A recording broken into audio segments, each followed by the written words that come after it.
Hello everyone, welcome back to my channel.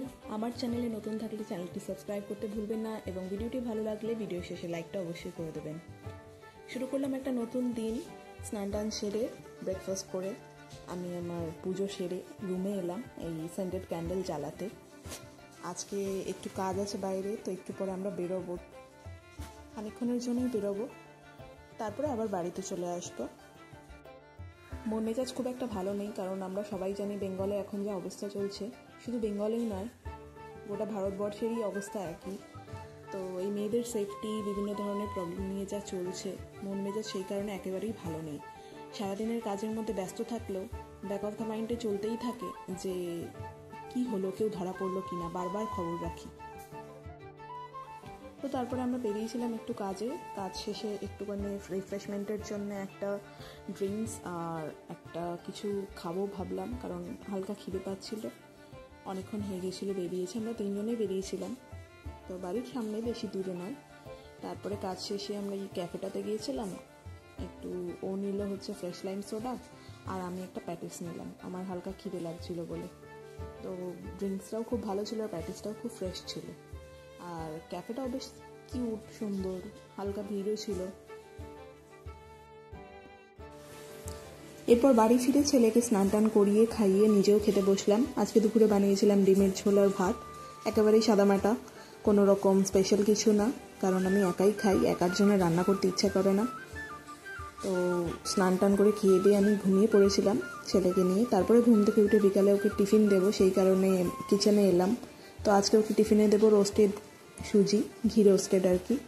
তো ওকে প্রত্যেক দিনই আলাদা আলাদা আমি টিফিন দিই, কোনো দিন সুজি, কোনো দিন সাবু, কোনো দিন দুধ বিস্কুট, এরকম ঘুরিয়ে ফিরিয়ে দিই। সবটাই হোমমেড খাবার দিই, বাইরের খাবার কোনো কিছু দিই না। তো সেটাই বানাচ্ছি।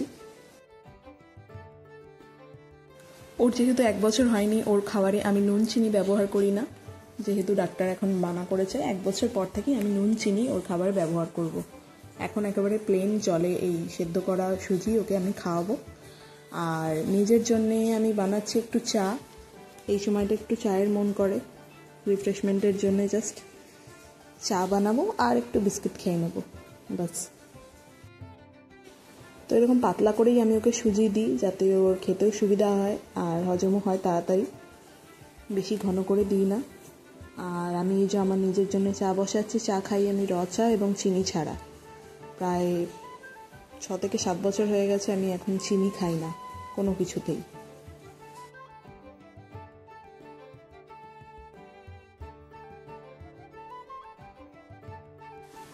তো বসে পড়লাম ওকে খাওয়াতে, আর তার সাথে সাথে নিজেও খেয়ে নিলাম চা বিকেলটায়।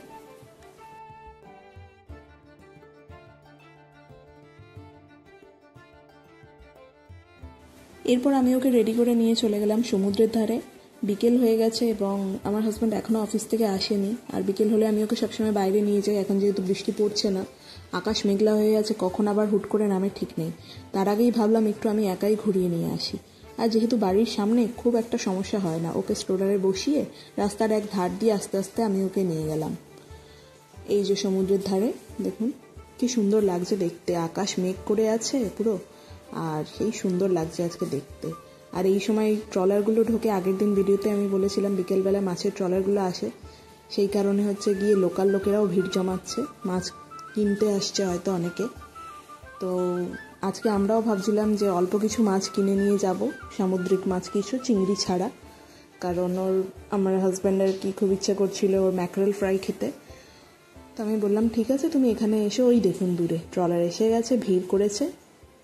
আমি আমার হাজব্যান্ডকে বললাম যে তুমি চলে এসো, আসলে এই ট্রলার ঢুকেছে, এখান থেকে তোমার পছন্দ মতো তুমি মাছ কিনে নেবে।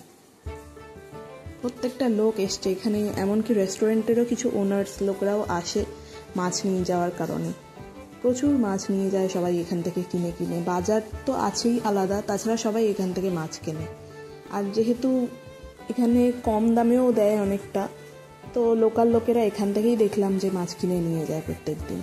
তো খানিকক্ষণ পরে ওর বাবা চলে এলো, আর আমি আর আমার ছেলে এইভাবেই সমুদ্র দেখছিলাম। ও বললো দাঁড়াও আমি মুহূর্তটাকে ক্যাপচার করি, যে আমি যখন এসে দেখলাম তোমরা দুজন মিলে এইভাবেই সমুদ্র দেখছিলে, তো এই মুহূর্তটাকে আমি ক্যামেরাবন্দি করি বলে ওই ভিডিওটাও তুলে দিল। তারপর আমি বললাম আমার একটু খিদেও পাচ্ছে, ওরও খিদে পেয়েছিল অফিস থেকে এসে।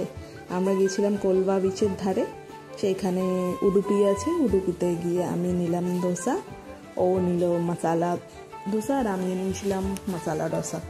তো আমরা এরপরে বাড়ি চলে এলাম। বাড়ি এসে রাতের দিকে, এটা বেশ অনেকটাই রাত, খেলছিলাম ওর সাথে, তারপরে আর ভিডিও কিছু তুলিনি।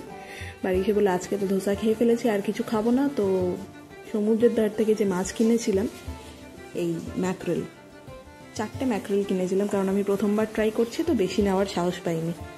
4টে ম্যাকরেল নিয়েছিলাম, সেটা রাওয়া ফ্রাই করছি। তারপরে রাভা ফ্রাই করে দেওয়ার পরে আমার হাজব্যান্ডকে যখন দিয়েছি, ও অ্যাপ্রিসিয়েট করছিল যে এটা ফার্স্ট ট্রাইতে তুমি খুব ভালো করেছো, খুব টেস্টি হয়েছে, আর মাছ তো ভীষণ ফ্রেশ ছিল। তো এই মাছের টেস্ট হবেই, আর সত্যি বলতে মাছটা খুবই ভালো ছিল খেতে। এর আগেও আমরা খেয়েছি দোকানে, বাড়িতে আমি কখনো বানাইনি, এই প্রথম আমি বানালাম। ছেলেকে আমি এই মাছ দিইনি এখনও। আমরা এই রাভা ফ্রাই করে খেলাম। এখানের প্রসেস এটা, যারা গোয়াতে এসেছে তারা জানবে যে এখানে এই রকম পদ্ধতিতেই করে। তো এটা রেসিপি আমি অন্য সময় আপনাদেরকে দেখাবো বানিয়ে আপলোড করে। আজকে আমি নিজে প্রথম ট্রাই করেছি বলে আর ভিডিও আলাদা করে তুলিনি।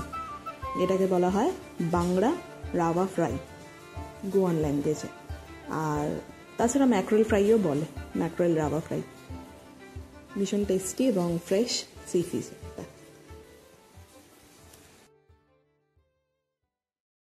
আজকের ডিনারে আমরা আর কিছুই খাইনি, যেহেতু সন্ধ্যের দিকে ধোসা খেয়েছিলাম, পেট ভরা ছিল।